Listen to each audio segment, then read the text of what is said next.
Moi, je pense qu'il faut se faire vacciner. Je suis pas vaccinée parce que j'ai pas envie. J'ai un ami avec qui j'ai dit, bon écoute, on laisse ce sujet de côté, on ne sera jamais d'accord. Voilà. À des moments, c'est tendu. Non, on n'est pas d'accord. Voilà. Je vois tous les amis, mais on a s'est engueulé pas mal des fois, à cause que je trouve ça un peu irresponsable en fait. Au travail, je risque d'avoir un peu des pressions. Comme si on fait pas partie de la société, on fait pas attention à toute la société et tout. Au niveau de mes amis aussi, j'ai des pressions.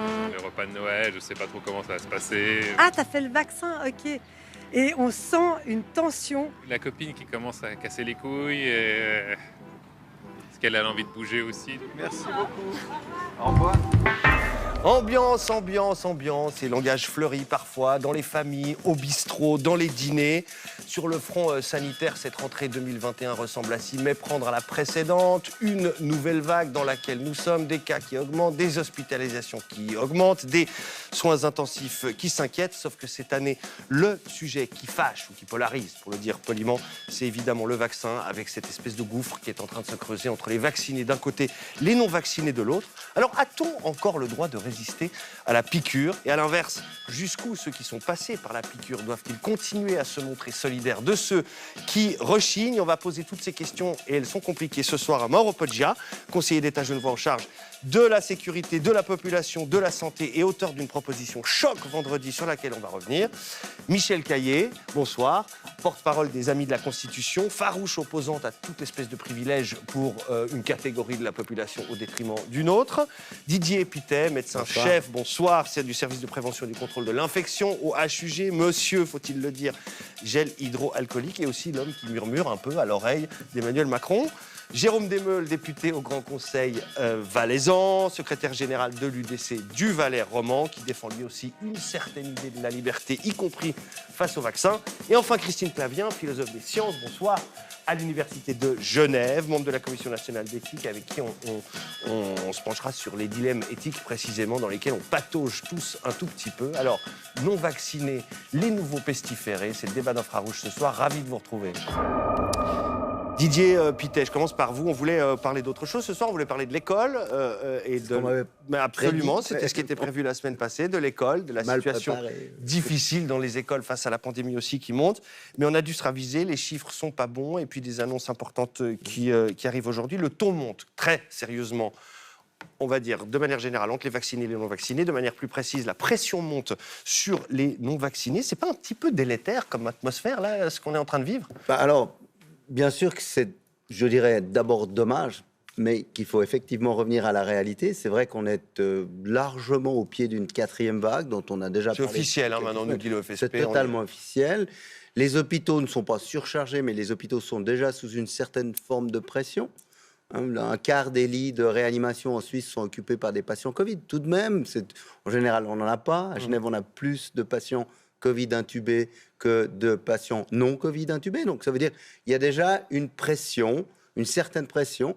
Et en effet, il est temps maintenant de se préparer. Je crois que c'est ce dont on parle. Il n'est pas question ici de peindre le diable contre la muraille, mais je crois qu'il est juste de se préparer. Et vous avez raison. On sent bien qu'il y a une dichotomie entre ceux qui sont vaccinés, qui ont l'impression d'avoir tout fait. Font-ils tout? Parce que le vaccin, c'est une chose, mais il y a d'autres choses à faire aussi. Et puis ceux qui ne le sont pas, qui ont l'impression qu'on les force à être vaccinés. Ce qui est injuste, parce que je pense qu'il faut qu'on sorte en faisant société de cette situation. Et il convient qu'on en parle, il convient qu'on se comprenne, parce que la plupart du temps, c'est un manque de communication ou de bonne communication. C'est joli et c'est important, faire société. On essaiera de conclure cette émission dans un peu moins d'une heure en espérant qu'on pourra faire société autour de cette question encore et malgré tout. Jérôme Desmeules, chez nos voisins, on l'a vu, chez nos voisins français cet été, le débat a complètement dérapé. C'était autour du pass sanitaire dont on va parler, puisqu'on le rappelle aujourd'hui, l'extension de son usage a été mise à l'étude, pour le dire avec prudence. En France, des termes très très forts, parfois absurdes, parfois complètement outranciers. Vous parlez ici quand même de coercition. C'est l'impression que vous avez? On est dans une période de coercition envers les non-vax. Bon, les Français ont toujours eu un style, on va dire, de gestion politique qui est bien différent du nôtre. Effectivement, avec toujours un gouvernement central qui impose des mesures, j'ai envie de dire, à la province. Mais après, il faut aussi voir comment ces mesures sont appliquées. En France, on a, depuis le début de l'épidémie, décrété des confinements stricts. Maintenant, un pass sanitaire strict. Puis moi, j'ai voulu le tester. Je suis allé manger à Chamonix quelques jours en arrière. pas de contrôle à la frontière, puis quand on arrive à l'entrée du restaurant, on vous dit mais vous croyez que j'ai le temps de contrôler ça, moi? Voilà. Donc à la française, c'est-à-dire À la que les mesures française, sont ouais. Donc dures, mais, la tu différence peux entre la respecter. théorie et la pratique, il y a un monde qui est absolument. Mais pour ce qui est de la Suisse, absolument parce que abyssal. là on est en Suisse et le ton monte, on va le voir, hein, des mesures précises dont on va vraiment parler aujourd'hui, ce soir. Coercition, c'est le mot même en Suisse? Coercition, c'est le mot. Pour moi, c'est une manière qui est quelque part totalement anti-suisse. On est un pays, je pense, de conviction. On doit convaincre les gens quand on prend une mesure. Et puis là, maintenant, on est dans l'imposition. Je suis persuadé qu'à terme, ça va être contre-productif. On voit d'ailleurs qu'à Moscou, ils ont essayé de le faire en mettant un pass sanitaire obligatoire dans les restaurants. 3 semaines après, ils ont arrêté parce que, bon, d'une part, les restaurants se sont vidés. Et puis ensuite de ça, les gens qui ne voulaient pas se faire vacciner ne se sont toujours pas fait vacciner. Donc, on peut discuter, je pense qu'on peut discuter sur les bénéfices de la vaccination pour certaines catégories de population, mais il faut aussi savoir raison garder et prendre des mesures qui, à mon sens, sont proportionnées. Un pass sanitaire généralisé ne l'est pas.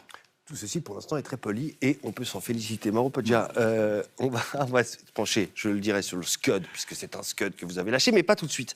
D'abord sur l'atmosphère générale, cette idée de tordre le bras comme on le peut, jusqu'où on le peut, aux récalcitrants. Est-ce que ça va marcher, en fait, stratégiquement? Vous êtes un stratège, vous.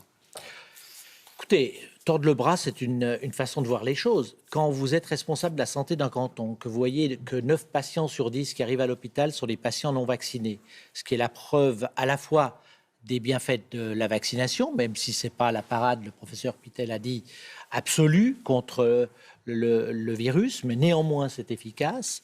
Quand vous voyez que les gens ne se vaccinent pas, qu'il y a 30 à 40% de la population genevoise qui n'est pas vaccinée, ça fait entre 150 et 200 000 personnes. Si vous dites que ces gens vont attraper un jour ou l'autre, en tout cas, ils vont être confrontés au virus à un moment ou à un autre, la question c'est de savoir en combien de temps. Si ça se passe sur 2 ans, c'est une chose. Si ça se passe en 3 mois, on va avoir des problématiques dans les hôpitaux, puisque une petite partie de ces personnes va malheureusement, parce qu'il y a des gens qui ont des comorbidités, parfois même qui l'ignorent, qui vont arriver à l'hôpital. On me disait que l'âge moyen désormais à l'hôpital des patients Covid, c'est 50 ans, 50,5 ans pour être précis. Donc, c'est plus les 85 ans dont on parlait dans la première et dans la deuxième vague. Donc, on se rend bien compte qu'à un moment donné, il faut dire à ces personnes, est-ce que vous allez imposer à une majorité de la population qui a fait le vaccin pour elle, bien sûr, mais aussi par solidarité pour l'ensemble de la collectivité, est-ce que vous allez imposer de nouvelles mesures coercitives simplement parce que vous ne voulez pas jouer le jeu? Par contre, je suis d'accord avec vous qu'il faut absolument éviter cette fracture sociale. Vous avez raison, on a une autre culture chez nous que celle du conflit. C'est pas exactement ce que vous êtes en train de faire, là, depuis quelques jours. Je crois que certains ont besoin d'un électrochoc. D'ailleurs, les déclarations de M. Berset aujourd'hui sont aussi un électrochoc. Quand on vous dit, on met en consultation pour le 1er octobre, le pass obligatoire pour les restaurants, pour les cinémas, etc., pour les fitness, qui sont évidemment fréquentés davantage par des jeunes que par des aînés, on se dit bien que ça va faire un électrochoc. Donc vous me dites, c'est une pression inadmissible. Qu'est-ce qu'il faudrait faire? Il faudrait regarder passer le train en se disant, laissons les hôpitaux se remplir, ne faisons rien avec les dégâts considérables. Alors c'est vrai qu'il faut convaincre, mais ça fait plus d'une année et demie maintenant que nous vivons une situation dont on a vu les conséquences au niveau sanitaire, bien sûr, mais aussi social et économique. Est-ce que, et on en parlera, c'est le but de l'émission, est-ce que finalement cette solidarité est un clapet à sens unique? Est-ce que cette majorité solidaire va se faire imposer une dictature? Parce qu'on parle beaucoup de dictature sanitaire. Vous aussi, maintenant, vous commencez à manier la dictature. Il y a une dictature. On ne va pas s'en sortir si on s'envoie de la dictature pour la dictature. Non, mais je veux dire, il y a une dictature d'une minorité qui, sans le dire, impose quand même ses règles au nom de la liberté personnelle. Michel Caillé, merci d'avoir accepté de venir ce soir au nom des Amis de la Constitution. Je n'ai pas l'impression que la Constitution soit l'ennemi de qui que ce soit autour de ce plateau ce soir, mais dites-nous pourquoi vous avez l'impression qu'elle est particulièrement malmenée par les temps qui courent et avec toutes ces mesures. Simplement parce que ce pass sanitaire, il est discriminatoire. Ça, je pense que personne ne va pouvoir dire le contraire. C'est contraire à la Constitution, c'est contraire à l'article 8, alinéa 2 de la Constitution, qui interdit l'inégalité de traitement entre les individus. C'est contraire à la Convention européenne des droits de l'homme. C'est une interprétation juridique que vous faites. D'autres juristes ne sont pas du tout d'accord avec l'idée que ce soit contraire à quelques articles que ce soit. Ce que je vous dis est tout à fait juste. Voilà, c'est le principe, évidemment, d'une opinion. C'est pas une opinion, c'est pas une opinion. C'est-à-dire que les avis de droit sont les avis de droit. De dire comme ça, de but en blanc, d'affirmer que le pass sanitaire est anticonstitutionnel, c'est à minima une interprétation. C'est pas forcément une C'est pas vérité une révélée. interprétation, non. C'est contraire à la Constitution. C'est contraire à la CEDH, oui. Alors, C'est une discrimination contre les individus. Dans l'idée, quand même, juste, je vous donne la parole dans une seconde, Christine Clavien, parce qu'on a besoin de vos lumières éthiques, mais peut-être vous, Didier Piquet, pénaliser des gens, on ne va pas tout de suite ouvrir le pass sanitaire ou tel ou tel aspect, mais de manière générale, pénaliser des gens qui ne font pas quelque chose qui n'est pas obligatoire. C'est un peu problématique quand même, non? Bah oui, c'est problématique en soi. C'est pour ça qu'il faut, comme je le disais tout à l'heure, apprendre à faire société. Mauro Poggia l'a très bien dit. Effectivement, aujourd'hui, 9 personnes sur 10 hospitalisées sont des non-vaccinés, ce qui prouve bien l'intérêt du vaccin. On a bien compris que ce vaccin, il n'est pas parfait. On le savait dès le début. On a compris aussi que, en plus du vaccin, il y a évidemment le respect des mesures barrières dont on parle moins en ce moment. On est tous partis en vacances, on a tous bien profité. Et puis, il y a cette discussion du pass sanitaire. Ce pass sanitaire, on en parlera tout à l'heure. Ouais. Pour moi, c'est comme un permis de conduire. On m'a fait passer un permis de conduire pour que je ne sois pas dangereux pour les autres quand je conduis. Les autres l'ont passé aussi. On se protège tous en conduisant avec un permis de conduire. Alors, mais le pass sanitaire, on y reviendra. Le pass on est sanitaire, d'accord. c'est un point, on y reviendra. Mais je vous ai peut-être coupé un peu trop vite, pardon, Michel Caille, je vous rends juste la parole. C'est vrai, parce qu'on a vu cette petite argutie sur l'article 8A de la Constitution, mais c'est peut-être pas ça le centre. 8 alinéa 2. 8 alinéa 2, pardon. Mais c'est pas ça le centre du débat. Et votre opposition aux mesures qui sont mises en place date pas forcément du pass sanitaire. Donc qu'est-ce qui vous chagrine dans la logique de l'arsenal de ces mesures qui serait private Je voudrais simplement rappeler qu'il n'y a pas d'obligation vaccinale en Suisse. Donc en fait, la mise en place du pass sanitaire, c'est une incitation à la vaccination. D'ailleurs, on voit la campagne de vaccination qui est faite. Mais ça, tout le monde sera d'accord. Je crois que c'est une incitation à la vaccination. Ça va plus loin, ça va même jusqu'à la contrainte, parce que vous avez quand même des employeurs qui se permettent de menacer leurs employés afin qu'ils se fassent vacciner. C'est absolument pas normal dans le cas de cette vaccination qui n'est pas obligatoire. En plus, il faut quand même rappeler que la vaccination, c'est un acte médical. Un acte médical, c'est soumis au consentement libre et éclairé. Quand vous recevez des pressions de la part de votre employeur, ou même des pressions sociales, ou même la campagne de vaccination qui, au lieu de convaincre, s'il fallait convaincre, elle pousse les gens dans leur dernier retranchement pour garder leur droit constitutionnel, leur droit politique constitutionnel de devoir se vacciner. Je m'excuse, où est le consentement libre ? C'est une question très importante. Christine Clavier, on a l'impression que la vaccination est devenue une sorte d'impératif au sens moral du terme. C'est-à-dire qu'aujourd'hui, au sens juridique, non, c'est effectivement pas obligatoire, mais il y aurait une sorte d'injonction morale à se vacciner aujourd'hui. C'est juste ou c'est pas juste ? Puis est-ce qu'elle est fondée, surtout ? Bon, il y a en tout cas une injonction sanitaire, ça c'est clair, parce que on voit bien que la vaccination est un instrument important pour protéger la santé de la population suisse. Mais maintenant, est-ce que ça, c'est une injonction morale ? Ça, c'est un débat proche, mais c'est pas exactement la même chose. Et là, c'est un petit peu plus compliqué parce que c'est vrai, comme ça a été dit, on insiste beaucoup sur la liberté de décider de se vacciner ou pas. Et même les gens qui se vaccinent sont en faveur de la liberté de décision de la vaccination. Donc, à un moment donné, il faut aussi être cohérent. On ne peut pas juste dire vous êtes libre de vous vacciner ou de ne pas vacciner, mais si vous ne vous vaccinez pas, alors je sors la baguette et je viens vous taper dessus. Donc, il y a une sorte de C'est un peu ce que dit alors, Michel Caillé. De ce point de vue-là, on est d'accord. Maintenant, par rapport au pass sanitaire, je pense que c'est aussi... J'ai l'impression qu'on voit le pass sanitaire uniquement comme un instrument d'incitation à la vaccination. En réalité, j'ai l'impression qu'à la base, la raison du pass sanitaire, c'est pas du tout ça. La raison du pass sanitaire, c'est de mettre en place... c'est un outil, finalement, pour essayer d'éviter la transmission du virus dans des situations dans lesquelles les gestes barrières habituels, distanciation sociale, etc., ne sont pas possibles. C'est ça l'objectif du pass sanitaire. Et donc, si on prend ce point de vue-là, il faut réfléchir, il ne faut pas se dire le pass c'est acceptable ou pas acceptable, il faut se dire dans quelles circonstances le pass sanitaire est justifié ou pas. Sur le pass et là, la Commission nationale d'éthique a pris position là-dessus déjà en janvier de cette année, et elle a mis en lumière en fait les circonstances dans lesquelles ce pass sanitaire serait acceptable et l'est pas. Ouais. Et je pense que c'est important de ne pas vouloir se dire le pass, c'est quelque chose de bien ou c'est quelque chose de pas bien, mais c'est un instrument qui peut être bien appliqué ou mal appliqué. Mais si on reste un tout petit peu en amont, encore quelques minutes du pass sanitaire lui-même, pour simplement poser la question de la vaccination. On entendait beaucoup une musique, y compris sur ce plateau, on a fait je ne sais pas combien d'émissions autour du Covid, on nous expliquait il y a un peu moins d'un an que la vaccination, ce serait une question de pesée d'intérêt. Il faudrait faire un arbitrage entre les risques et les bénéfices. Il est où ce discours? Il est tout le existe temps encore là. On le fait, Oui, on a des données. On dit encore aux jeunes, écoutez, c'est vrai, on nous a dit, les grands spécialistes des vaccins nous ont dit, si vous êtes jeune, en bonne santé, que vous avez 30 ans, etc., le vaccin, c'est pas pour vous. C'est plus vrai, ce discours. Non, c'est pas tout à fait vrai. Quand on parle des enfants, par exemple, la meilleure façon de protéger les enfants, c'est que les adultes soient vaccinés. C'est pas plus compliqué que ça.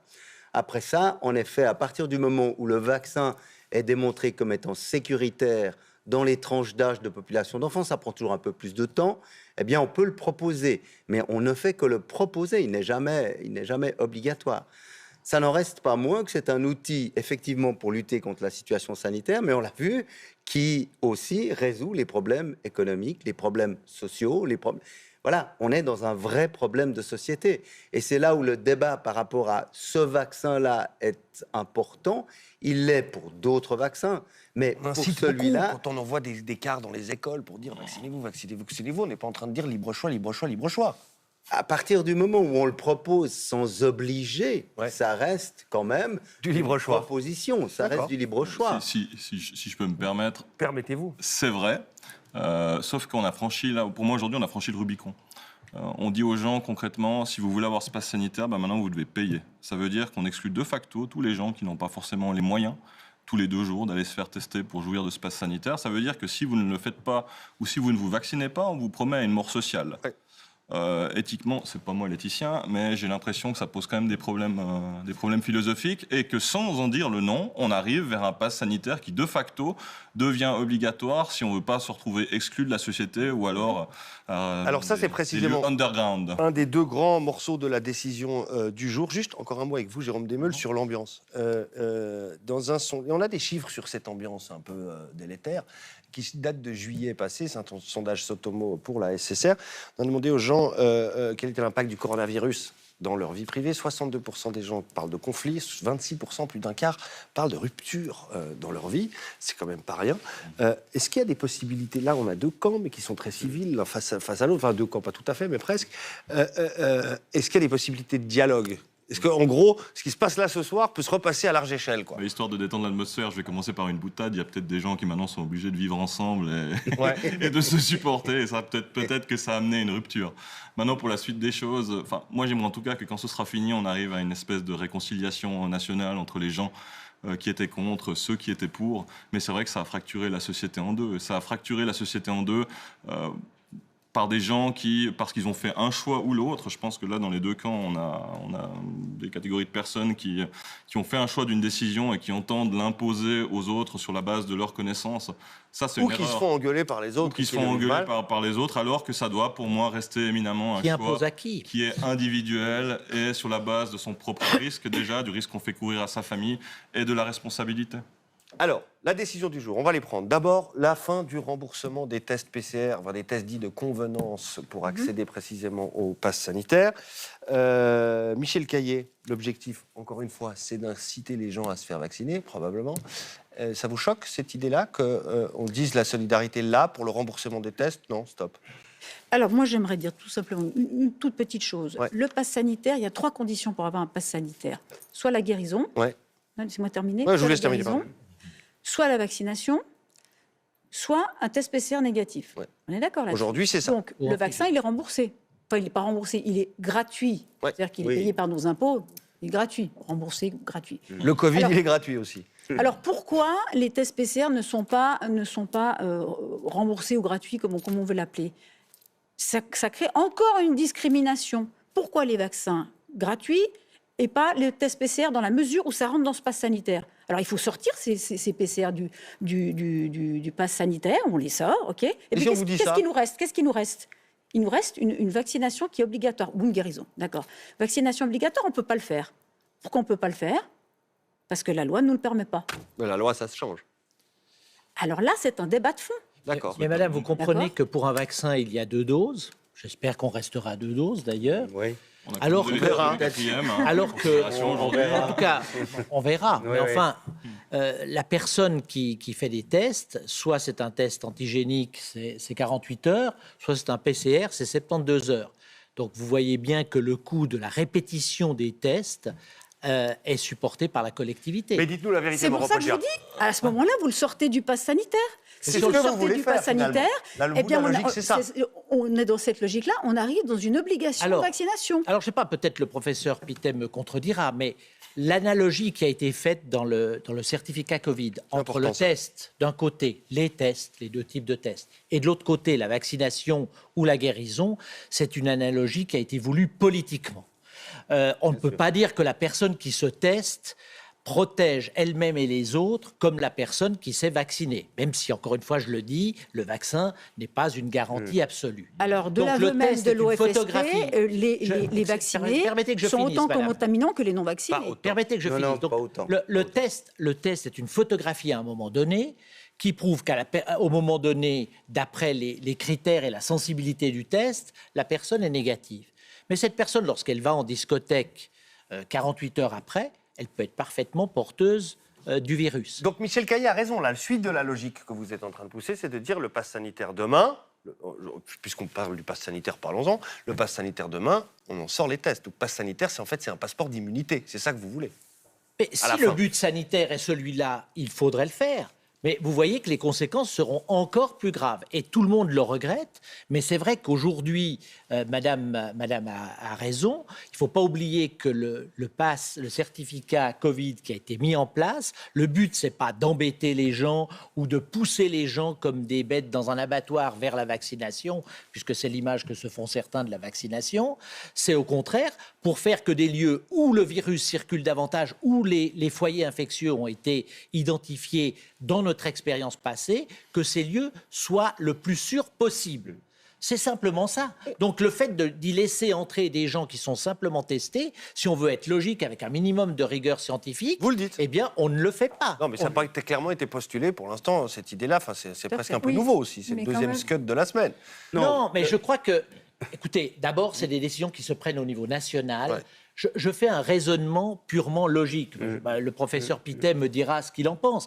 Mais cette équivalence, Qu'il nous dise ce qu'il en pense. tester vaut vacciner pour rentrer dans une discothèque, c'est une équivalence qui a été voulue politiquement. C'est pas les médecins qui ont dit oui, c'est la même chose. Enfin, je sais pas. Que le Non, je crois qu'il faut revenir sur ce que vous avez dit tout à l'heure. Ce pass, c'est un outil qui va nous permettre de continuer certaines activités. A contrario, si tant est que la situation épidémiologique devenait moins bonne, eh bien, on devrait de nouveau faire des fermetures. Personne ne les veut, ces fermetures. Donc, en fait, l'idée de ce pass, c'est vraiment de se dire, on essaye de mettre tout de notre côté pour pouvoir continuer à avoir des activités. Après ça ne veut pas dire que quand on va aller boire un verre sur une terrasse, on va nous demander un pass sanitaire, puisque le risque est très faible. Par contre, quand on va en discothèque, le risque est élevé, quand on va, etc., etc. Et on l'a vu, au milieu du mois de juillet à Genève, on a eu des clusters dans des discothèques avec des centaines de personnes infectées. Ouais. Si on avait un pass sanitaire obligatoire à ce moment-là, eh bien évidemment, une partie de ces gens ne seraient pas rentrés dans les discothèques, on n'aurait pas eu ces clusters. Donc je crois qu'il faut vraiment le voir comme un outil. C'est un outil. C'est pour ça que j'aimais bien l'idée du permis de conduire. Ouais. Tout le monde là, ça permet d'éviter le chaos sur la route. Et puis, au fond, quand il y a un risque, on ne va pas aller conduire sans permis de Mais conduire. il ne faut pas renouveler son permis de conduire tous les 2 jours. Non, alors, allez pas attendez. nous dire, Alors, c'est un après, chaque fois. après, c'est comment est-ce qu'on le fait Sans permis. fonctionner Alors, si vous êtes d'accord, Comment je est-ce vous garde qu'on le fait encore. fonctionner Je vous garde encore. Sur ce point-là, il y a quand même, Christine Clavier. un point, je pense qu'il faut... L'analogie avec le permis de conduire est intéressant parce que si on impose le pass dans certaines circonstances, ça peut être un équivalent à donner le permis seulement à certaines personnes et pas à d'autres. Parce que si, par exemple, vous imposez le pass pour avoir accès à des biens premiers ou des biens importants, Bien sûr. à ce bien sûr. moment-là, Non. on rentre dans un système de discrimination. Et on va se pencher. Et En lorsqu'on fonction parle... du risque. Il On faut va vraiment se C'est pencher pas- il y a pas que le précisément risque, sur le il y a pass. aussi- Il y a aussi la manière dont les gens auront accès à des biens premiers, à des biens importants, Bien sûr. à On des est droits d'accord. fondamentaux. Et donc, le pass, il est bien, mais pas lorsque il crée des discriminations sur des biens fondamentaux. C'est clair. On se parle, Mais si on vous est êtes d'accord, d'accord. on garde On le parle pass. de la santé, monsieur Poggia. Qu'est-ce que les besoins fondamentaux? Est-ce que la vie sociale est un besoin fondamental? On garde le pass et tous ces détails, puisque le diable est dans les détails, pour dans quelques minutes, mais vraiment quelques minutes, et on reste juste un peu sur l'autre nouvelle du jour, et la logique surtout qui la sous-tend, c'est-à-dire mettre fin à la solidarité illimitée des vaccinés envers les non-vaccinés, je parle du non-remboursement des tests. On va juste parler 2 minutes de votre proposition, celle que vous avez faite vendredi. C'était probablement pas de nature à faire tomber la pression sur les non-vaccinés. C'était chez nos amis de l'Aimant Bleu. On écoute. Les cantons participent financièrement à une partie de la prise en charge des patients Covid. Est-ce que c'est le canton et donc l'ensemble des contribuables du canton qui doivent supporter cette part, qui est une petite part évidemment des coûts de prise en charge d'une personne Covid, ou peut-on dire que finalement, mais il faudra une base légale pour cela bien sûr, et il y aura un débat pour cela, je souhaiterais qu'il soit plutôt au niveau national, mais à un moment donné, la solidarité des vaccinés à l'égard des non-vaccinés a aussi ses limites. Vous êtes allé très loin, Mauro Poggia. Vous vouliez qu'on parle de vous à la rentrée ou vous maintenez? Bon, écoutez, je regrette que finalement ces déclarations ont été aussi déformées dans les médias. Vous n'allez pas nous la faire. Vous êtes trop malin pour savoir. Vous saviez exactement ce que vous faisiez. Non, mais on a des juristes ici. On sait très bien que dans notre domaine des assurances sociales, le principe de la possibilité de réclamer à un assuré une partie du préjudice qu'il génère est un droit qui existe dans d'autres secteurs de notre droit des assurances sociales. Comportement téméraire, ce genre de choses. Voilà. Maintenant, encore une fois, ce que j'ai voulu, c'est qu'il y ait une prise de conscience, qu'à un moment donné, des comportements, quand on a 9 personnes sur 10 qui sont non vaccinées, certains comportements ont des conséquences. Ces conséquences, ce n'est pas uniquement des coûts d'hospitalisation, mais c'est aussi des conséquences que l'on va avoir si le pass est instauré pour des restaurants. Vous aurez des restaurants qui vous diront « mon chiffre d'affaires baisse puisque j'ai moins de clients qui viennent ». Tout cela a des conséquences qui, parce qu'on doit mettre en place des mesures, pour éviter une explosion des cas et une surcharge de nos hôpitaux. La participation peut être modeste. Oublions-la, j'ai vu la réaction que cela a fait dans notre pays. Surpris, vous, le défenseur des assurés Mais écoutez, je pense qu'à un moment donné, il faut bien se rendre compte que lorsqu'on invoque une liberté individuelle, et elle existe, eh bien, cette liberté individuelle implique aussi une certaine responsabilité. Quand j'entends Madame nous dire c'est inconstitutionnel, Madame, j'aurais envie de vous dire retournez sur les bancs de l'université. Il y a évidemment des limitations qui sont tout à fait possibles à la Constitution et au droit constitutionnel, pour autant qu'il y ait une base légale. Et notre loi sur les épidémies est une base légale qui permet de prendre un certain nombre de mesures, parce qu'on considère tous que la vie est supérieure à la liberté à un moment donné, pour autant que la restriction... Pour autant que ces mesures soient proportionnelles. Voilà, madame. Mais alors la question, c'est proportionnel. Justement, la proportionnalité, comment vous l'évaluez?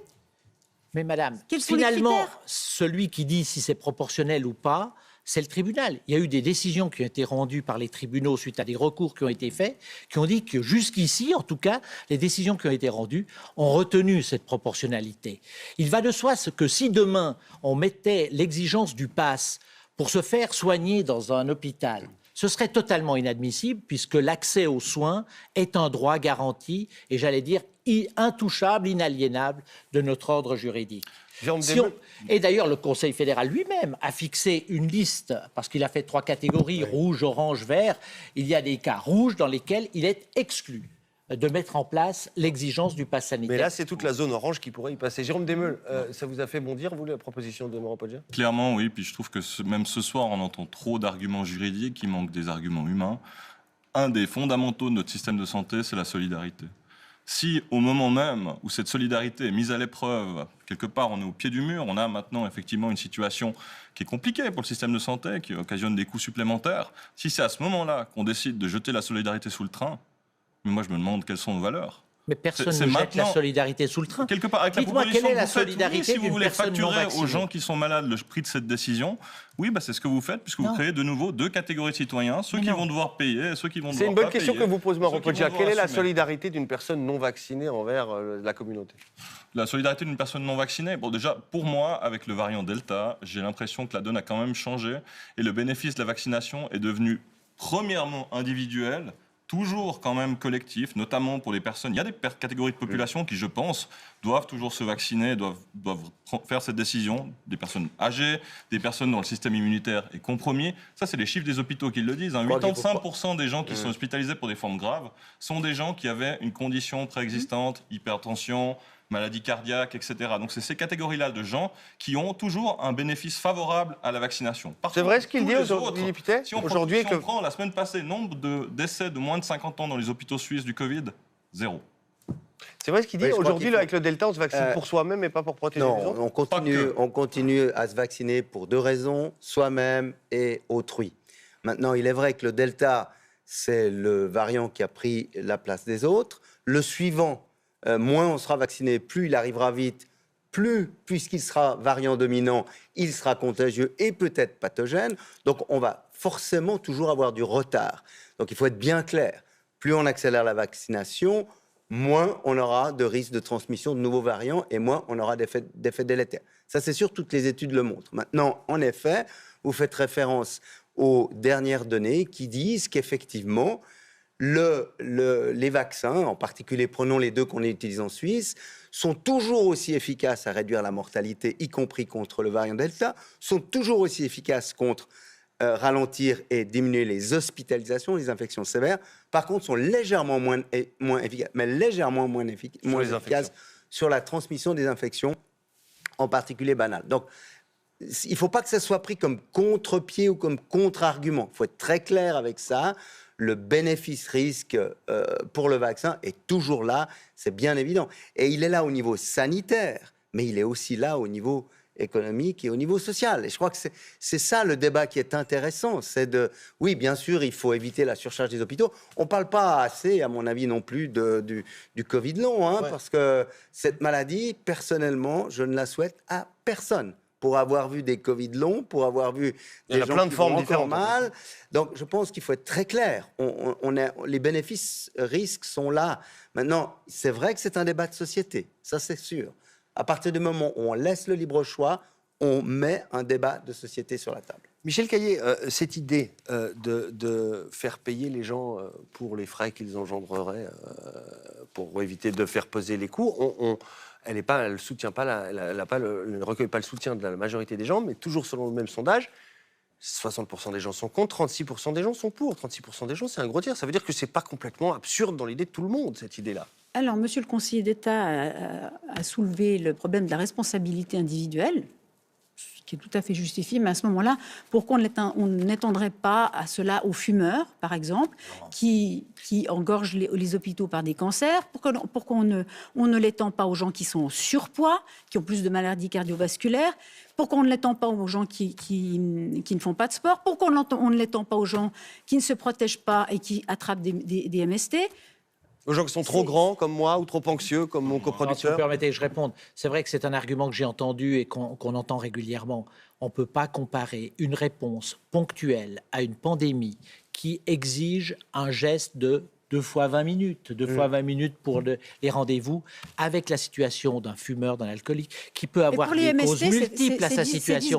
Il est exclu. Vous savez, je pense que j'ai une carrière de défense des patients et des assurés qui est assez longue pour qu'on ne puisse pas, en tout cas, me faire le procès de vouloir dégrader la situation des patients et encore moins de remplir les caisses de nos assureurs maladie qui ont assez d'argent et qui devraient d'ailleurs nous en rendre une partie.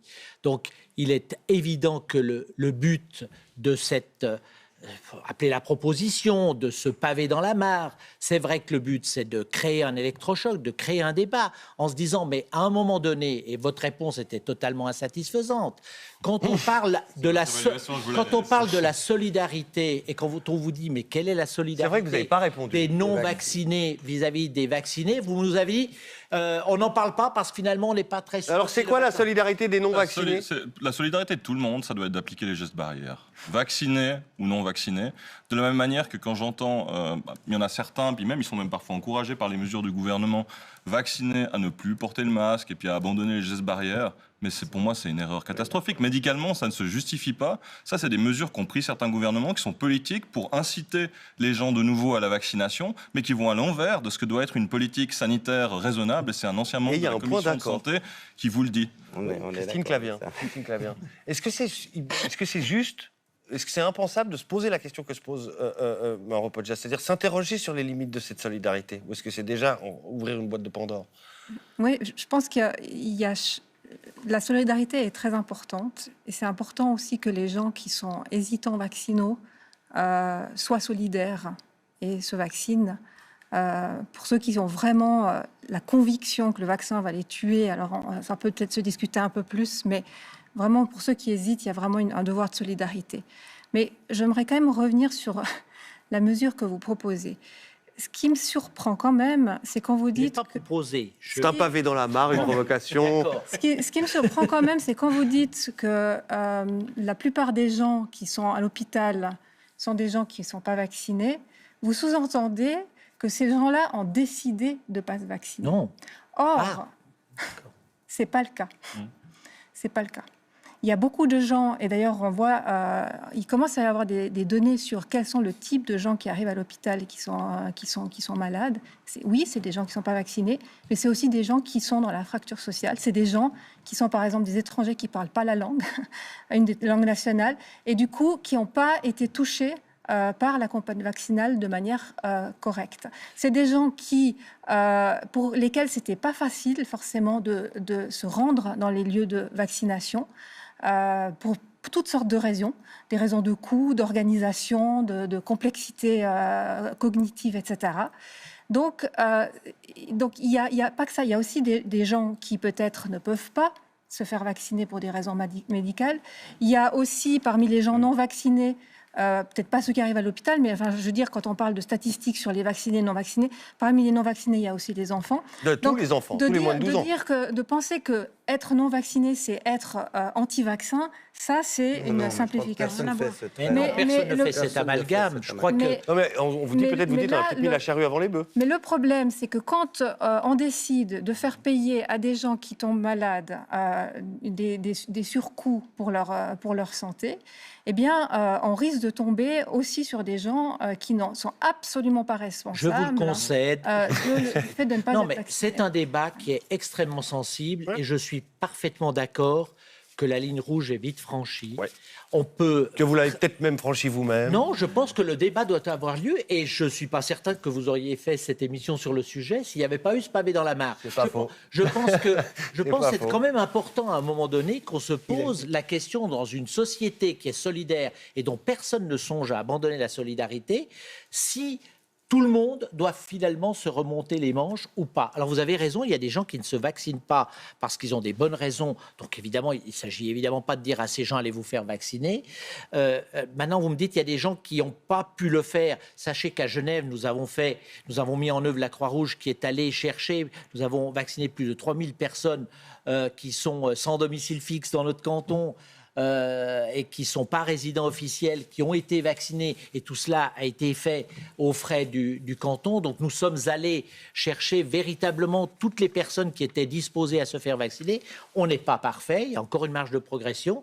Moi, ce que j'aimerais savoir, et j'aimerais bien qu'au niveau fédéral, on fasse un sondage, pourquoi les gens qui ne se vaccinent pas aujourd'hui ne se vaccinent pas? Alors, il y a certainement une minorité de réfractaires incompressibles qui, eux, ne voudront jamais se faire vacciner, mais il y a une grande majorité de personnes qui ne sont pas vaccinées et qui sont des hésitants. Pourquoi?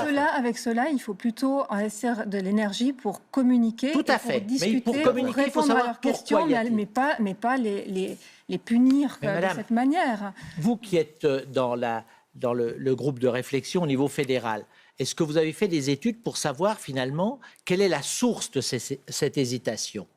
Quelle est la cause de cette peur? Pour qu'on puisse répondre avec des arguments scientifiques. Qu'il y ait des questions, c'est tout à fait légitime. Et je pense que ce serait inquiétant que les gens se jettent la tête baissée dans un vaccin.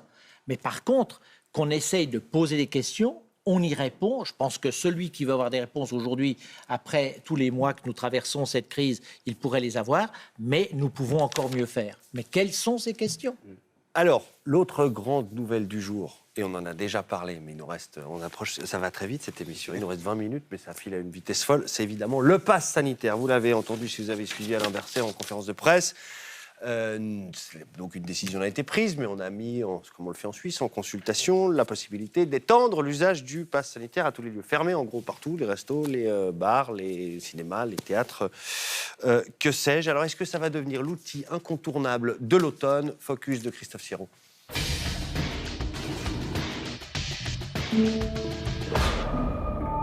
L'idée est désormais clairement sur la table.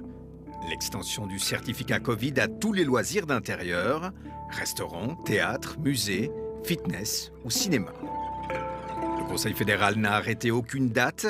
Il veut juste être prêt si la situation sanitaire devait se détériorer. Le certificat, c'est vraiment le chemin où c'est vraiment en cas de difficulté, si elles surviennent et on voit que la situation reste assez instable, c'est la mesure qui permet de limiter les dégâts. Parce que l'alternative, on l'a vu l'année passée, ce sont des fermetures. Jusqu'à présent, en Suisse, le certificat Covid n'est obligatoire que pour voyager à l'étranger, danser dans les clubs ou pour se réunir à plus de 1000 dans un stade de foot, par exemple. Et même si la pression se fait sentir pour donner un tour de vis, comme à Yverdon où les autorités locales ont imposé le certificat dans les théâtres, en Valais, où les grandes salles de concert ont pris la même initiative, à Genève, où visiteurs et personnels doivent désormais montrer leur certificat Covid pour entrer à l'hôpital, on reste très loin de ce qui se pratique à l'étranger. En France d'abord. Partout, nous aurons la même démarche. Reconnaître le civisme et faire porter les restrictions sur les non-vaccinés plutôt que sur tous. La France et ses méthodes radicales. Passe obligatoire au restaurant, même en terrasse. Obligatoire dans les lieux culturels aussi des 50 personnes, les maisons de retraite, les centres commerciaux, les trains. En Italie, le pass vert s'obtient après une dose de vaccin seulement. Mais le document est nécessaire dans tous les lieux fermés, musées, restaurants, salles de sport, piscines, et dès septembre dans les universités et les transports en commun. En Allemagne, Angela Merkel a dû réviser sa position pour finir par imposer le pass sanitaire à tout le pays. Il est désormais exigé partout, au cinéma, au restaurant, même chez le coiffeur. En Suisse, on ne va pas encore aussi loin, mais le Conseil fédéral veut pouvoir réagir vite en cas de coup dur. L'extension du certificat Covid est en consultation jusqu'au 30 août. Michel Caillé, cette fois on y est dans ce pass sanitaire, qui est une des raisons pour laquelle vous avez, avec les amis de Constitution, relancé un référendum contre la loi Covid. Pour beaucoup de monde, c'est la martingale. Pour vous, c'est un scandale. Si on essaye de ne pas rentrer dans une argutie de constitutionnaliste, mais qu'on reste sur les principes, pourquoi c'est un scandale, le pass sanitaire? Pourquoi est-ce que simplement l'idée de dire on va permettre des réouvertures pour ceux pour qui ça pose pas de problème, est-ce que c'est un problème? Pourquoi c'est un problème? C'est une discrimination, c'est tout. Ça crée des citoyens et des sous-citoyens. Vous avez des citoyens qui auront le plein exercice de leurs droits fondamentaux, tels que la liberté de mouvement, liberté de réunion, et que sais-je encore. Et puis vous allez vous trouver avec une autre catégorie d'individus qui sont des sous-citoyens, qui ne pourront plus rien faire. Donc en fait, mais quand on est discriminé, on ne choisit pas d'être discriminé. En l'occurrence, vous parlez de gens qui choisissent d'être discriminés, si discrimination il y a. Donc est-ce que ça reste une discrimination? Ça reste une discrimination en tous les cas. Pourquoi, dans ce pays où, en principe, il n'y a pas d'inégalité de traitement entre les individus, pourquoi on met un pass sanitaire qui crée cette discrimination? En outre, ce pass sanitaire, vu ce qui se passe avec le variant Delta, qui, on l'a vu, de l'aveu même de l'OFSP, les personnes qui sont vaccinées sont autant contaminantes que les personnes qui sont non vaccinées. Je peux terminer. Pas comprendre à l'envers. Je peux terminer. Non, oui, c'est ce qu'on a dit après. Mais on peut vous retrouver Non, mais oui, mais je crois ça, que c'est une texte, fake news que c'est pas une fake news. Diffusez non, constamment. C'est pas une fake news. Donc ce pass, quelle utilité il a? Il n'a aucune utilité. Et ce n'est pas un outil pour lutter contre un virus. Alain Berset disait tout à l'heure, c'est un outil qu'on utilisera uniquement pour éviter des fermetures. Vous êtes prêt à assumer des fermetures plutôt que le pass sanitaire?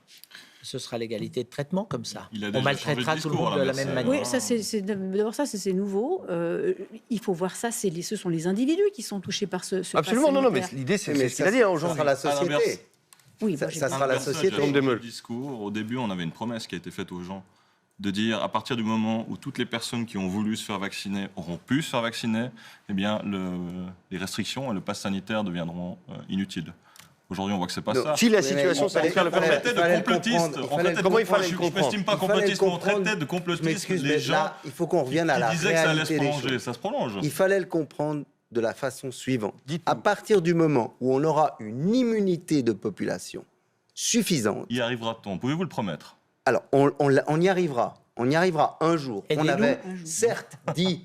Oui, c'est la bonne remarque. D'éminents épidémiologistes disent qu'on n'y arrivera jamais. Hein. Ça peut mettre 3 ans. Ça peut mettre 3, 5, 10 ans. Et pendant 3, 5, 10 ans, on aura un pass sanitaire? Non, je pense que le pass sanitaire, on doit l'avoir maintenant pour passer un cap difficile qui va nous amener à l'été prochain, où l'été prochain, on aura beaucoup plus de vaccinés, on aura une proportion d'infectés, et déjà, les choses seront rentrées dans l'ordre bien avant l'été, probablement. Mais pour ça, il faut faire société et il faut que tout le monde comprenne à quoi sert ce pass sanitaire. Vous dites discrimination. Alors, 1, on peut être vacciné. 2, on peut être en effet infecté. Après un certain temps, on ne sait pas exactement si l'immunité sera utile. Il faudra encore qu'on le voit, mais pourquoi pas. 3, on demande simplement un test. Ce qui pourrait changer, nous dit Maro Podja. Voilà. Après ça, bien sûr que la question du coût du test est un vrai problème. C'est à mon avis ça le vrai problème de discrimination, mais pas le fait de sortir mon téléphone et donc de ils doivent montrer rester que gratuits je suis ces tests? vacciné. Vous n'êtes pas d'accord avec les décisions qu'on a moi prises je pense aujourd'hui? que la décision du test gratuit, c'est ça qui probablement devrait en fait entraîner votre discours de discrimination, pas le reste. Pas le reste. Bon, on est d'accord, c'en est une, mais c'en est une autre, et c'est la perspective qu'on nous offre, celle de passe sanitaire qui se prolonge sans fin, celle de doses qui se prolonge sans fin, puisque la Confédération, comme j'ai dit, a commandé les 3e et 4e doses, alors qu'on est quand même dans une situation pour le moment, et c'est pour moi l'indicateur qui devrait prévaloir en termes de politique sanitaire, c'est que oui, les hôpitaux ont commencé à se remplir un peu, mais ils sont loin, très loin du niveau où on était durant les mois précédents. C'est ce que vous disiez certainement l'année passée à la même période. Non, pas du tout. Moi, j'étais parmi ceux, quand le virus est arrivé, à dire on ne sait pas encore comment ça va se comporter. D'abord, on contrôle les frontières, voire même on les ferme, et on regarde ce qui se passe, parce qu'on voyait très bien ce qui se passe en Italie. Et maintenant, la situation a changé. Les hôpitaux ne sont pas pleins, loin de là. Et on prend les mesures qui sont les plus dures qu'on a prises jusqu'à maintenant depuis le début de l'épidémie. Pour l'instant, on n'a pas pris les mesures. On est en train, on est en Suisse, on a de la chance, dont 2 jours de week-end. Je suis pas sûr que ce soit on est devenu de coutumier de la blitz consultation. Oui, ça veut tout dire sur ce qu'on attend du résultat de cette consultation. Rappelez-vous ce qui s'est passé à l'automne dernier.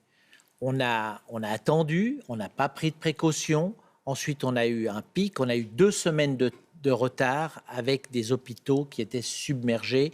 On a dû à Genève transporter des patients dans d'autres hôpitaux suisses. Ça ressemble. Donc vous êtes en train de nous dire, attendons de voir. Mais heureusement, ils sont publics, tout le monde mais peut aller attendez, les voir. si on n'en était pas encore à un certain nombre de semaines, mais attendez, mais on n'aurait même les pas cette politiciens seraient... Vous avez vu le Premier ministre suédois, il a donné sa démission. J'ai aussi vu ce qui s'était passé en Angleterre, où des spécialistes ont promis au gouvernement anglais les pires gémonies, à cause de l'euro notamment, parce que c'est vrai qu'il y avait énormément de monde, et puis quand on regardait les images, on n'avait pas l'impression que les mesures de protection étaient la première préoccupation des gens qui regardaient les matchs. On peut discuter les chiffres. Au niveau épidémiologique, les chiffres se sont effondrés. Oui, enfin les chiffres, il se trouve que je suis probablement un de ceux qui les connaît bien. Oui. Donc la mortalité attribuable à ce virus-là, on n'a jamais vu une maladie tuer autant que la grippe espagnole dans les populations du monde entier. Donc, je crois que c'est évident qu'on a eu un vrai problème avec ce virus, puis que ce vrai problème a été sanitaire, qu'il a été économique, et qu'il a été, et qu'il est, et qu'il sera encore pendant longtemps social. Et c'est ça la vraie question. La question n'est pas finalement d'ergoter sur les thèmes ou sur les... On est d'accord. La question, c'est de dire... ensuite entre les libertés et alors, le sanitaire. Je l'entends bien. Mais par contre, je ne vous parle pas en médecin, là. Je vous parle en épidémiologiste qui comprend la situation et qui se dit, on a un outil pour essayer de continuer nos activités, que ce soit les universités, les écoles, le social, les industries, etc. Et on a une société qui est clivée parce qu'elle ne veut justement pas faire société. Et il faut savoir pourquoi on n'y arrive pas. Et je pense que oui, il y a des questions éthiques qu'on peut discuter, mais on ne doit pas dire que chacun ne doit pas faire un effort pour que tous nous puissions aller de l'avant. Et c'est ça la vraie question. Ce que vous disiez tout à l'heure, avant que je vous coupe, Christine Clavien, sur le pass sanitaire et son acceptabilité ou non, intrinsèque ou non, vous vous dites en gros, il n'y a pas forcément de problème intrinsèque avec le pass sanitaire, il y a un problème s'il s'immisce un peu trop loin, jusque dans des besoins fondamentaux. Par exemple, on nous demanderait le pass sanitaire pour aller se faire soigner à l'hôpital ou pour aller acheter à manger. Exactement. C'est un outil. Donc après, on peut l'utiliser bien ou mal, cet outil. Maintenant, en tout cas, on a mené une grande réflexion à la Commission nationale d'éthique sur quelles seraient les conditions dans lesquelles l'utilisation d'un pass sanitaire est acceptable. Et puis, en fait, bon, il y a pas mal de choses, je ne vais pas rentrer dans tous les détails, mais un gros élément, c'est vraiment regarder, lorsque l'on applique ce pass, est-ce qu'on risque de mettre en danger des droits fondamentaux, des besoins fondamentaux des gens. Et là, ça veut dire, est-ce qu'il y a des gens qui pourront, par exemple, plus prendre des transports publics? Est-ce qu'il y a des gens qui pourront plus aller à l'école ou aller travailler ou avoir accès à la santé gratuitement de la même manière que tout le monde? Et si ce genre de choses arrive et puis qu'on a effectivement une société à deux vitesses à cause du pass, là, ça, c'est vraiment éthiquement problématique. Est-ce que c'est pas là la vraie ligne rouge, Michel Caillé, la vraie ligne rouge sur la discrimination, sur la société à deux vitesses? Moi, il y a une chose qui me dérange beaucoup, c'est que la seule solution qu'on trouve à cette crise sanitaire, c'est la solution vaccinale. On n'a pas laissé les médecins soigner les gens. Moi, j'ai jamais vu ça. C'est historique. C'est historique. Il y a la liberté de prescription du médecin. On ne les a pas laissés prescrire, on ne les a pas soignés. Non, c'est un discours qu'on a beaucoup entendu. On a envoyé les gens, on leur a dit, vous prenez un Panadol, et puis quand ça n'ira pas, vous irez à l'hôpital. Peut-être que si en amont, on avait soigné les gens avec des traitements, peu importe qu'ils soient. On n'a pas de traitement, madame, je suis désolé de vous le dire. Bien sûr qu'il y a des traitements. Moi, j'ai été malade, on m'a soigné. Oui, alors, mais on n'a pas de traitement spécifique contre cette maladie aujourd'hui. Quand vous êtes malade, votre médecin est censé vous soigner. Qui prévient la maladie. Vous êtes censé être soigné lorsque vous êtes malade. Or là, on n'a pas soigné les gens. Mais bien sûr, je le répète. On a utilisé des médicaments pour ceux... Mais non, madame. Mais non, Qu'est-ce qu'on aurait dû faire alors si on ne les a pas soignés? On aurait laissé peut-être les médecins de ville s'occuper de leurs patients et de leur prescrire ce qu'il semblait bon de prescrire. Moi, j'en sais rien, je ne suis pas médecin. Donc je sens que vous tournez autour d'une substance qui commence par chloro, qui finit par kin. Alors, absolument pas. J'ai toute une série d'amis médecins de ville qui ont traité des malades... Alors, le premier mois de la crise, oui, tout le monde était effrayé, personne n'avait envie. Il y a encore actuellement des médecins qui traitent des malades. Et ça évite justement d'aller à l'hôpital. Donc, ça évite l'engorgement des hôpitaux. Oui, mais... Alors, on s'éloigne un tout petit peu de la question de l'acceptabilité ou non du pass sanitaire, vous êtes d'accord? C'est beaucoup appris et c'est vrai qu'il y a moins de patients. C'est important, mais c'est un autre sujet. Oui, tant mieux. Oui, on a appris aussi au cours de la crise, ça, bien sûr. On a tous appris. On pourrait faire une émission là-dessus, entière sur la question que je vais poser, mais...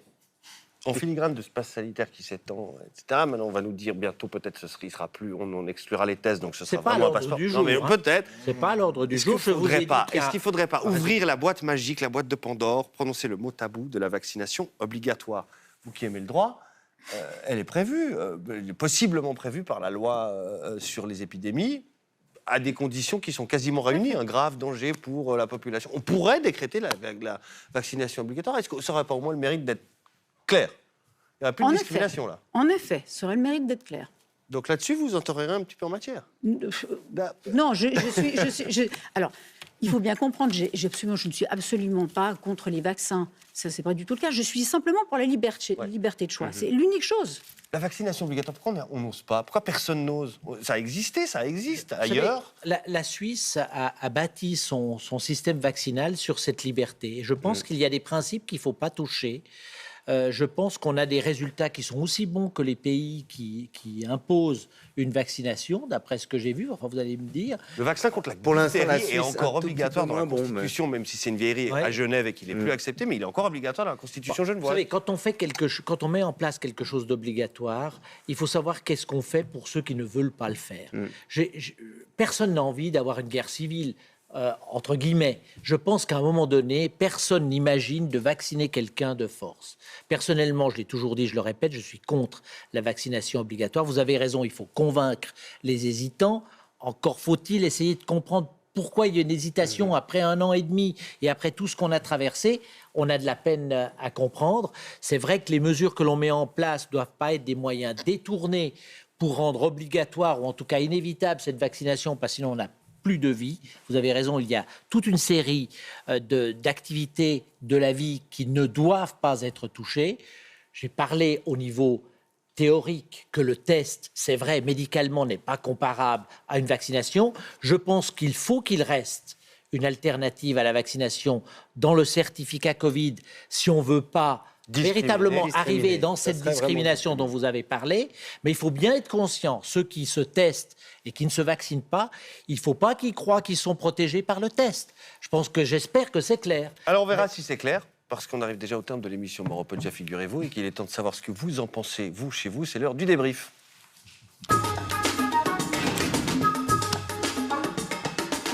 Salut Mélanie. Bonsoir. Vous n'avez pas chômé, vous, ce soir, j'ai derrière pas- votre écran, des réseaux sur lesquels ça chauffe? J'ai même été un peu débordée, je dois l'avouer. C'est vrai, on a reçu vraiment beaucoup de messages. Alors c'est la rentrée, on n'est pas déçus. Les internautes sont là, ils sont au taquet, ils sont prêts à boxer. À l'image des Suisses, dans la vraie vie, ça bagarre. Les téléspectateurs aussi, vu le nombre de mails qu'on a reçus, ce n'est pas que sur les réseaux sociaux. Donc ça hérisse les poils. Sur les réseaux sociaux, ça tombe bien, on adore ça. Plus sérieusement, le débat, il était vif, mais plutôt respectueux. Par contre, ce qui est assez nouveau, j'ai l'impression, c'est que les fronts se sont crispés peut-être un peu, car pour la première fois, j'ai lu des appels à la vaccination obligatoire, justement. Peu d'appels, mais quand même tout de même. Concernant le moral des troupes, on est sur de la frustration, des deux côtés. De ce côté-là, on est d'accord. C'est bien de faire les listes de points de convergence. Et vous pouvez rajouter plein de sentiments négatifs derrière, ça sera juste. Du côté des non-vaccinés, il y a un raisonnement qui revient constamment, et c'est le suivant. C'est le raisonnement d'Alain Montavon.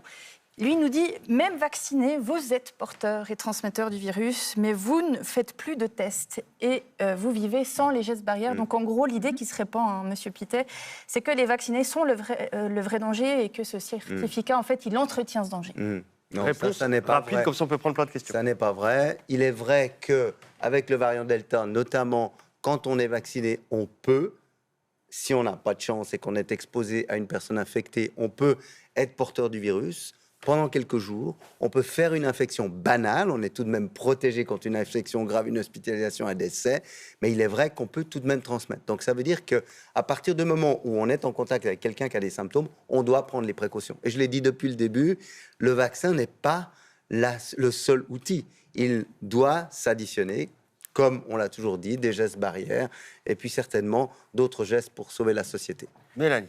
Olivier Richner écrit « On notera qu'à la différence des pestiférés de jadis, les non-vaccinés ont eu le choix à 99%. » Monsieur Desmeules, la Suisse a été l'un des pays les plus libéraux durant cette pandémie en termes de mesures. Est-ce que ça vous arrive de dire que toutes ces mesures ont été prises parce que la situation est extraordinaire, que ce sont des mesures extraordinaires et qu'on n'est pas à la dérive? Oh non, je pense que c'est parce qu'on est un pays où il y a beaucoup d'outils démocratiques, dont notamment des votations qui arrivent en fin d'année, où les gens pourront donner leur avis sur ces mesures obligatoires ou pas, sur le pass sanitaire obligatoire ou pas. Et c'est ça qui nous a prévenu quelque part des excès de certains de nos voisins qui, eux, ne connaissent pas ces instruments et qui peuvent se permettre d'avoir un mode de gouvernance qui, je n'irai pas jusqu'à dire totalitaire, mais qui est en tout cas largement plus affirmé que ce qu'on peut avoir en Suisse et largement plus coercitif. Donc on s'en sort bien. Fabianski rappelle que l'OMS ne jure pas que par la vaccination obligatoire. Justement, l'OMS qui dit aussi que la Suisse elle a eu tort d'acheter autant de vaccins sans tenir compte des personnes qui ne voulaient pas se faire vacciner et au détriment des pays les plus pauvres. Alors, Monsieur Poggia, est-ce qu'on ne pourrait pas laisser les réfractaires de Suisse tranquilles et on distribue toutes ces doses à l'étranger? Parce que finalement, l'effort, il est aussi mondial. C'est une vraie question. La Confédération participe au programme de l'OMS COVAX et donc les vaccins, notamment AstraZeneca, que nous avions commandés, sont mis à disposition de pays qui n'ont pas accès à la vaccination. Oui, bien sûr qu'on va pas jeter des vaccins, c'est pas le cas en tout cas aujourd'hui. J'espère qu'ils vont être utilisés, ces doses que nous avons là à disposition. Oui, il y a plus de responsabilité des citoyens qui refusent les règles du bien commun et qui sont réfractaires au bien sociétal. Madame Caillé crie Double et d'autres vous reprochent de crier au bafouement de vos droits et d'oublier vos devoirs. Qu'est-ce que vous répondez à ça? Moi, je me base sur le pilier des institutions suisses, qui est la Constitution et le respect de cette Constitution. Donc, pour moi, ce passe sanitaire, c'est une discrimination. Camille Hervé, et c'est la dernière question pour vous, Madame Clavien, nous dit « Il y a effectivement un danger de créer 2 catégories de citoyens et de citoyennes, les bons et les méchants. » Vous avez l'impression que c'est le cas? Ils sont de quel côté? Oui, ils sont de quel côté? Non, je ne pense pas que c'est le cas. Je pense que des deux côtés, on a des raisons. Enfin, les données, on les discute tout le temps. Elles sont souvent difficiles à comprendre. On parle de probabilité, etc. Donc, on ne peut pas dire que les gens qui refusent la vaccination sont des méchantes personnes. C'est des personnes qui ont une compréhension des risques qui est différente. Et puis, ça exige aussi un petit peu de respect. Mais malgré tout, même chez ceux-là, il faut aussi un peu de respect par rapport à la situation des personnes vulnérables qui pourraient, au sens médical du terme, là, qui pourraient pâtir de leur manque, le manque de solidarité. On peut être responsable de la mort d'autrui en ne se vaccinant pas. Et je voudrais juste rajouter qu'on a eu un emoji cœur. Un emoji cœur. Dans tout ça, on a quand même à un moment donné un emoji cœur entre 2 personnes qui n'étaient pas d'accord. Mais lequel? Celui juste le cœur ou celui avec le petit cœur où on se hug ou celui avec des cœurs autour? C'est quand même déjà pas mal. Ouais, c'est déjà pas mal. Bon, emoji cœur pour la première. Merci Mélanie Cornaillère, merci Christine Clavien, Didier Pittet, Mauro Poggia, Jérôme Desmeules, Michel Caillé. On arrive au terme de ce premier infrarouge de la saison. On se retrouve mercredi prochain à la même heure, au même endroit, avec un sujet politique encore. Tous les sujets sont politiques. On va parler de l'initiative dite des 99%, avec cette idée de faire passer les plus riches à la caisse. On verra ce que vous en pensez, ce que tout le monde en pense. Excellente semaine d'ici là. Bonne soirée, profitez-en, c'est encore l'été. Bye bye.